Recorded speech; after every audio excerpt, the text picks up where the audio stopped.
এই মুহূর্তের সবথেকে বড় খবর, রাজ্যের শাসক দল তৃণমূল কংগ্রেসের ঘুম উড়িয়ে বড় সিদ্ধান্ত বা পদক্ষেপ জাতীয় নির্বাচন কমিশনের।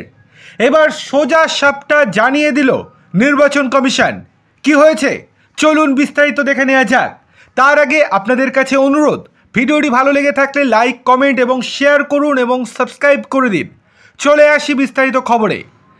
রাজ্যে এসআইআরের কাজ কয়েকদিন আগে থেকেই পুরো দমে শুরু হয়ে গিয়েছে, কিন্তু এসআইআরের কাজ শুরু হলেও রাজ্যের বিভিন্ন প্রান্ত থেকে বারংবার বিএলওদেরকে নিয়ে গুরুতর অভিযোগ উঠে আসছে।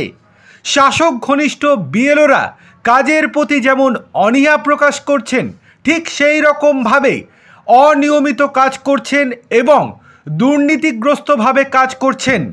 সেক্ষেত্রে শাসক ঘনিষ্ঠ বিএলওদেরকে কোনোভাবেই শায়েস্তা করতে পারছে না সাধারণ মানুষ থেকে শুরু করে বিরোধী দলগুলো।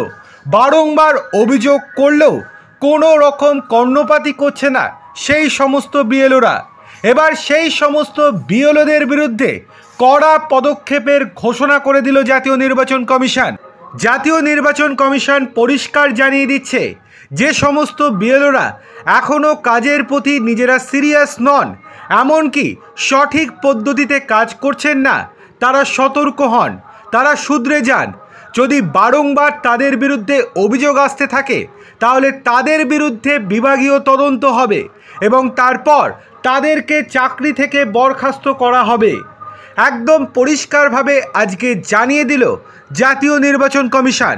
অন্যদিকে জাতীয় নির্বাচন কমিশন আরও একটি ঘোষণা করেছেন, সেটা হচ্ছে সাধারণ মানুষদেরকে বারবার সতর্ক করে বলছে, বিএলওরা যাই করুক না কেন, আপনাদের দায়িত্ব এসআইআরের ফর্ম পূরণ করে জমা দেওয়া।